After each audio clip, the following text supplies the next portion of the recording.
জাতীয় নাগরিক কমিটির মুখ্য সংগঠক সার্জিস আলম জানিয়েছেন, তিনি আর জুলাই শহীদ স্মৃতি ফাউন্ডেশনের সাধারণ সম্পাদকের দায়িত্বে নেই। ফাউন্ডেশনের গঠনতন্ত্রে আনা হয়েছে পরিবর্তন, যেখানে সাধারণ সম্পাদক পদটি বিলুপ্ত করা হয়েছে।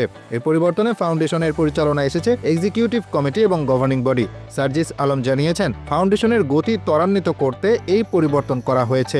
এখন থেকে চিফ এক্সিকিউটিভ অফিসার অফিসের প্রধান হিসেবে দায়িত্ব পালন করবেন। বর্তমানে সিইও হিসেবে দায়িত্বে আছেন মীর মাহবুবুর রহমান স্নিগ্ধ।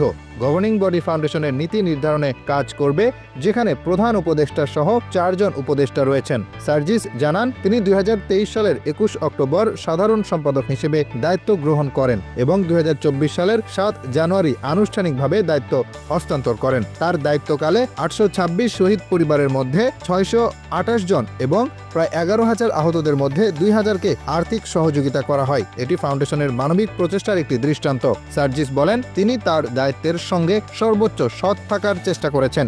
সীমাবদ্ধতার কারণে দায়িত্ব থেকে সরে আসাকে তিনি দুর্বলতা নয়, বরং সততার উদাহরণ হিসেবে উল্লেখ করেছেন। তার এই বক্তব্য ফাউন্ডেশনের প্রতি তার প্রতিশ্রুতি ও নিষ্ঠার প্রতিফলন। Hasibur Rahman, daily our Bangladesh.